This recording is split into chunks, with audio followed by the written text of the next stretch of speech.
ഇന്നും മക്കളെക്കുറിച്ച് പരാതി മാത്രം പറയുന്ന അമ്മയാണ് നിങ്ങളെങ്കിൽ ഒരിക്കലെങ്കിലും നിങ്ങൾ അവരുടെ രീതിയിൽ അവരുടെ സ്റ്റെപ്പിൽ നിന്ന് ശ്രദ്ധിച്ച് വാച്ച് ചെയ്യുകയാണെങ്കിൽ നമ്മൾ ചിലപ്പോൾ കുക്ക് ചെയ്യുമ്പോൾ ഇവരുടേതായ രീതിയിൽ അവർ ചെറിയ ചെറിയ കുറുമ്പുകൾ കാണിക്കും. ചിലപ്പോൾ നമ്മൾ ചപ്പാത്തിക്ക് പരത്തുമ്പോൾ അവരവരുടേതായ കുറുമ്പുകളൊക്കെ കാണിക്കും.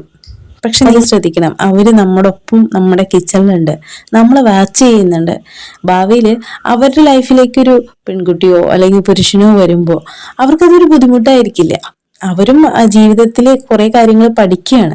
അപ്പൊ നമ്മൾ എപ്പോഴും അവര് ഇങ്ങനെ തന്നെ ആയിരിക്കണം, അവരങ്ങനെ ചെയ്യണം, എല്ലാ കാര്യങ്ങളും അവർക്ക് ചെയ്തു കൊടുക്കുന്നതിന് പകരം കുറച്ചൊക്കെ അവര് ബുദ്ധിമുട്ടുകൾ ഉണ്ടാക്കിയാലും നമുക്കത് ക്ലീൻ ചെയ്യണം, എന്നാലും കുഴപ്പമില്ല. നമ്മൾ അവരുടെ കൂടെ നിന്ന് അവരുടെ കൂടെ കളിക്കാനും ചിരിക്കാനും ഒക്കെ നിൽക്കുമ്പോൾ നമ്മളും അവരും തമ്മിലുള്ള ഒരു ക്വാളിറ്റി ടൈം അവിടെ ക്രിയേറ്റ് ആവാണ്.